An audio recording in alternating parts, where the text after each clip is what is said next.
दोस्तों, आपने अक्सर ही सुना होगा, जो जीता वही सिकंदर। मतलब कि किसी भी महायुद्ध में जो जीतने वाला होता है उसको ही महान घोषित कर दिया जाता है, उसको ही सिकंदर घोषित कर दिया जाता है, उसी को ईश्वर का दर्जा दे दिया जाता है। रामायण में भगवान राम और रावण का युद्ध हुआ, जिसमें राम जी जीते और राम जी को भगवान का दर्जा दे दिया गया।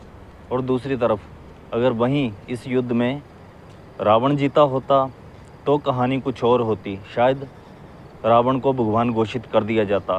क्योंकि अगर आप कहानियों में शुरू से देखेंगे तो रावण जो था एक महान योद्धा था और शिव भक्त था, क्योंकि वह 16 कला संपूर्ण था और बहुत सारे वेदों का ज्ञाता था।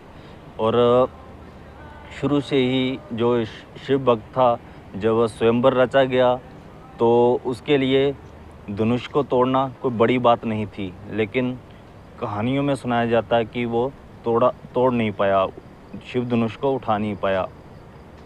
उसके साथ षड्यंत्र उसी समय शुरू हो गया था।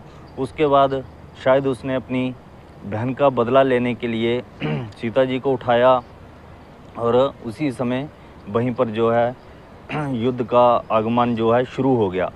तो सीता जी को ढूंढते हुए राम जब लंका पहुंचे तो उसके बाद रावण के साथ युद्ध हुआ और उस युद्ध में रावण मारा गया।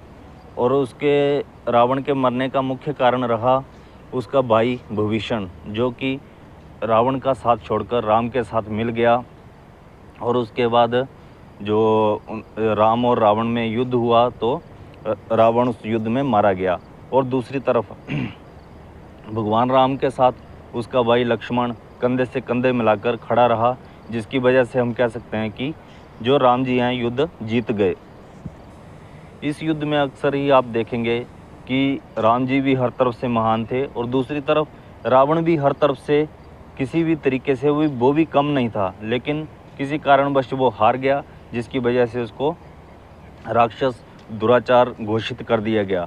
और अगर ऐसे ही रावण जीतता तो आज रावण के पुतलों की जगह कोई और होता। लेकिन वही अभी समय आ गया है इन पुतलों को बदली करने का, क्योंकि वो उस समय की कहानियाँ रही होंगी। इस समय जो समाज में इतनी बुराइयां हैं, बलात्कारी हैं, इतने षड्यंत्रकारी जो लोग हैं, उनका पुतले फूंकने का समय आ गया है। तो आज नहीं तो कल कभी ना कभी ये प्रथा भी चेंज होगी, क्योंकि इतिहास जो है, समय जो है बदलाव चाहता है। तो आने वाले समय में कभी ना कभी हो सकता है इन पुतलों की जगह किसी और के पुतले हों।